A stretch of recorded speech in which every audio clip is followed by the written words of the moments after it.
It is being known more widely throughout Southern California what a wonderful church this is and what a great light it is for Jesus Christ. And I want to compliment you and admonish you to continue to excel even better in the months and the years to come. Now, if you notice, I have bandages on my face. I had some skin cancer work done, removed. Everything's fine, but it isn't that Mike Erie's been pounding on me. So, as I said to the first service, had he been pounding on me, it would have looked a lot worse than this. He used to pick me up in class, before class, and literally carry me around like a sack of potatoes, trying to lecture, and I'm slapped over his shoulder. It was a little bit, just a little awkward. Last summer, my wife, Hope, and I flew to North Carolina to speak at a Christian high school. And the in-flight movie had been awarded the best movie of the year by Hollywood producers for a film made by an amateur. And it was so well done, they were showing it on the U.S. Air flight. It was called The Stolen Summer. And the thesis of the movie was very interesting. It was about two boys who were out for summer vacation from junior high school and high school, and they were living in the Chicago area, and it was about their summer vacation. One of the boys was 15 years old, I would say, and was a Catholic, and the other boy was a little Jewish boy, about 11 or 12. And at the beginning of the summer, the older boy was concerned that his little 12-year-old friend didn't know Jesus, and he wanted him to know Jesus, and he was afraid that if he didn't know Jesus, that he wouldn't be in heaven with him someday. And so he spent time trying to talk to his friend about becoming Jesus. Not becoming Jesus. Sorry, that's Shirley MacLaine. Sorry about that. About becoming a Christian. And you see efforts at persuasion, and then toward the end of the summer, the little Jewish boy falls sick, and he dies. And as the movie ends, the closing scene is the main message of the movie. The Catholic boy attends the Jewish funeral for his little 12-year-old friend, and he goes up to the father after the funeral and says, "Sir, I have to ask you to forgive me for what I've done to you, your family, and your son this summer. I've tried to get your son to change and be a Christian, and I now know that that was terrible of me. It really doesn't matter what you believe. What matters is that you love people."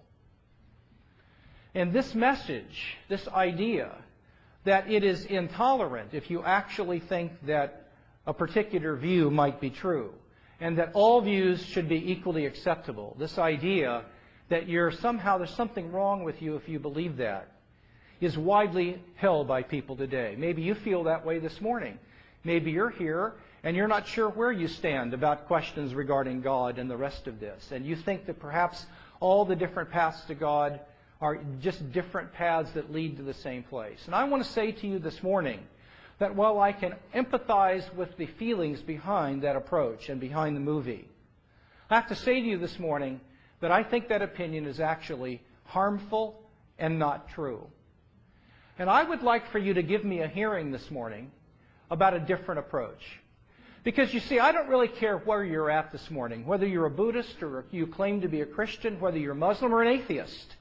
One thing I know about you is that you're stuck between now and the time you die, and you have got to make sense out of your life every bit as much as I've got to make sense out of mine. We're all in the same boat as far as that goes. And I happen to think that Christianity, of all the different perspectives on the world that are held by people, is actually the one true path to God. And I would like for you to give me an opportunity to persuade you of that this morning in two stages. The first thing I want to do is I want to tell you how I think we ought to approach this question. How should we approach the question? What view of things should I adopt for myself? Is there a perspective that I should embrace as opposed to other perspectives? Secondly, I want to tell you why I chose Christianity as opposed to choosing Judaism or Islam or Buddhism or Hinduism or another system of thought. So how do we go about this? And secondly, why Christianity? First, how should we go about trying to decide these questions? Well, I meet some people who say to me, "Look, JP, I don't really care about what truth is. Truth, smooth, I don't know what that means anyway. I'm going to pick a view. I'm going to pick a particular perspective based on whether or not it works. And if it works for me, I'm going to grab hold of it. If it doesn't work, then I'm really not interested in whether it's true or not. That's over my head anyway. That's not the way to go about it. And to illustrate this, I want to tell you a story about a funny little guy, and I'm going to make up a funny name for him, Wonmugg, W-O-N-M-U-G. This is a fictitious person. I'm going to beat up on Wonmugg pretty hard in this illustration, so I don't want you to think he's real. Wonmugg graduated from high school, and he was an absolute dunce. He knew nothing. He could add and subtract, multiplication and division, kiss it goodbye. I went to USC and did my PhD, and so let's just say that when Wonmugg got out of high school, he decided he wanted to go to college and major in physics, and he applied and got accepted at UCLA. Yeah, all right. Wonmugg takes his first exam in freshman physics, and he gets 3 out of 100 right. So the professor calls an emergency meeting and invites all the physics professors and all the students, except Wonmugg doesn't know about the meeting. And the prof gets up and says, look, we got this dunce on campus, Wonmugg. This guy's a knucklehead. Let's have a joke at his expense for 4 years. Let's mock him behind his back, ridicule him. All along, let's make him think he's the best physics student to ever come to UCLA, and we can have a lot of fun at his expense. Next day in class, Wonmugg raises his hand and asks a question. It is so bad, it hardly has anything to do with the subject. The professor says, Wonmugg, in 15 years of teaching, I've seldom been asked a question that intelligent. May I have 2 days to think of my answer? Wonmugg gets 100 on the final exam. In reality, he only got 5 right on a true-false test. After 4 years of this, Wonmugg graduates not only magna cum laude, but laude how come? He is so encouraged, he decides he's going to get a PhD in physics and make physics his career. After a little internet campaign, the UCLA faculty get every scientist in the face of the earth in on the spoof. Wonmugg gets a doctorate. He occupies a chair at Ohio State University. He supervises 15 doctoral dissertations every year. The U.S. government sends him all across the world to high-secret conferences to represent national security interests. And he's interviewed by Time and Newsweek magazine on science questions regularly. This guy is a joke. Everybody hates his guts and mocks him behind his back. And here's my question to you. Would you like to be Wonmugg? You parents, if you could choose for your child the life of Wonmugg, would you choose Wonmugg's life for your child? Now remember one thing. Wonmugg's beliefs work for him. In fact, he's the happiest guy on the face of the earth precisely because of what he believes. From the time he gets up until the time he goes to bed, his mind is filled with these kinds of beliefs. Everybody adores my work. What I do is really important. I'm smart. My doctoral students are lucky to be studying under me. The U.S. government, fortunate to have me in their corner. That interview with Newsweek magazine, scintillating. My work is meaningful, important, and I am adored and respected by people all across the country. Those beliefs work for Wonmugg. There's only one small problem with them. They're false.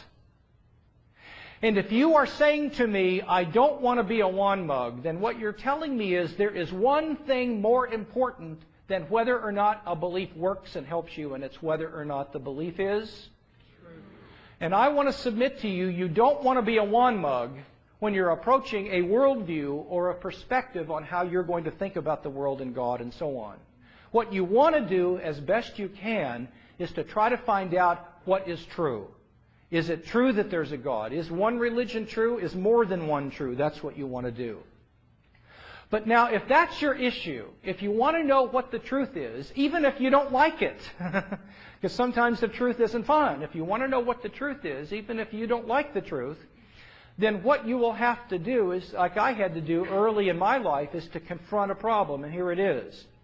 The various religions of the world and the various perspectives on the world can't all be true. You want to know why? They contradict each other. Several years ago, I was at the University of Massachusetts speaking in a fraternity house. And I was talking about Christianity. And a fellow stood up and said, listen, it's okay if you believe Christianity is true for you, but I happen to believe Buddhism is true for me, and Muslims believe Islam is true for them, and nobody's wrong because truth is relative to what you believe for yourself. And I said, okay. I said, may I just ask you a question? He said, sure. I said, tell me what my mother looks like. He said, well, I've never seen your mother. I have no idea. I said, well, give it your best shot. He said, well, okay, you're kind of short and squatty. I'll say she's 5 feet tall, 95 pounds, and has blonde hair. I said, okay, sir, you tell me what my mother looks like. She says, 5'4", 110 pounds, gray hair. Another gentleman, 5'7", heavier. Now I said, listen, there's one thing we all know, even though you've never seen my mother. And here it is. You can't all be right. Because my mom can't be 5 feet tall, 5'4", and 5'7" at the same time. She can't weigh 95, 110, and 130 pounds all at the same time. And I said, sir, you think my mom's 5 feet tall. It really wouldn't matter if you started meeting every Sunday morning and singing songs about my mother's height and teaching about my mother's height. You raised money and went to the four corners of the world and persuaded 500 million people to believe my mother's 5 feet tall. It wouldn't matter, because what really matters is how tall my mother is, not how hard you believe a certain thing about it or how many people join you in it. Now, folks, the world's perspectives, the different religions of the world and the different points of view can't all be true. Why? Because just like those descriptions of my mother contradict each other, the different world's religions and world perspectives contradict each other. Buddha was an agnostic. He did not even believe in God. If he's right, then we can't know there's a God, and there might not be. The Hindus say that there are 330 million gods. And it is wrong to say there's only one. For Judaism, there's one God, but Jesus Christ was just an ordinary man. He was not the Son of God. In Islam, the greatest sin you can ever commit is believing that Jesus Christ was the Son of God. That is worthy of a banishment from the Muslim religion. And in Christianity, the Christian faith, the Christian perspective centers on the life, death, the miracles, and the resurrection of Jesus of Nazareth from the dead, and that He was the Son of God as proved by His resurrection from the dead. Now, if that's true, the other points of view are false. If it's false, then we go back to the drawing board and see if something else is true. So the most important thing for me to say is that if you're going to approach this question of what you believe about all these matters, don't seek what works. Seek what's true, and you've got to face the truth question, because all the perspectives can't be equally true. They contradict one another.